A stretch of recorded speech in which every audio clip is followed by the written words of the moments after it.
Things I wish I knew. Continuing on the topic of time management, I talked about the 10 things for better time management. We called it SPADE. Today, we're going to talk about how do you stick to a daily schedule. Imagine there's a bank that credits your account with $86,400. It carries over no balance from day to day. And every evening, the bank deletes whatever part of the balance you failed to use during the day. What would you do? You would draw out every cent, of course. We need to make the most of our day because time is such a precious commodity. Yesterday is history, tomorrow is a mystery, today is a gift. That's why it's called present. So, how do we go about creating a good schedule? In the previous episodes, I discussed using the time box method to really create a list of goals which you can then break it up into set tasks which are daily, weekly, and monthly. Then we can use either the ABCDE prioritization method or the Eisenhower matrix to prioritize our tasks. We can then assign a Pomodoro, and you can select a Pomodoro of your choice, whether it's 25 minutes with a 5-minute break or a 52-minute with a 17-minute break. Make sure you allocate the time, schedule contingencies, and make sure you have enough for discretionary times. Use electronic calendars to review the schedule as well as to make sure that you're preparing for the next day. So how do I do it?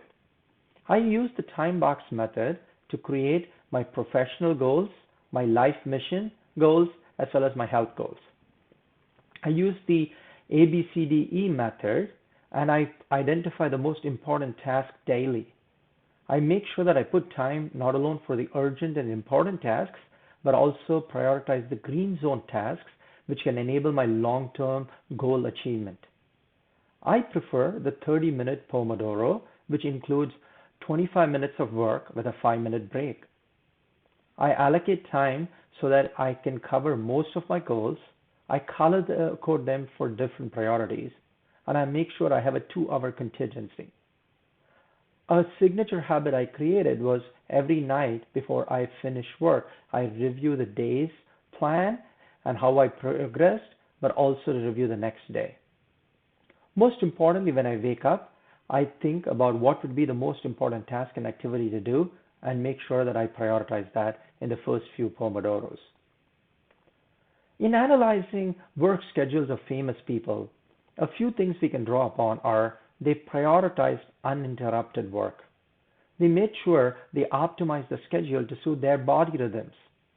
They scheduled time for exercise and other activities. As you can see, there is no one model which fit a particular celebrity. So choose the model which works for you. Starting this journey in creating a daily schedule is a new habit. BJ Fogg, in his book Tiny Habits, states that when you have to create a new habit, you need to start with a tiny behavior, find a good spot in your daily routine, and then nourish that tiny behavior so that it firmly establishes in your life.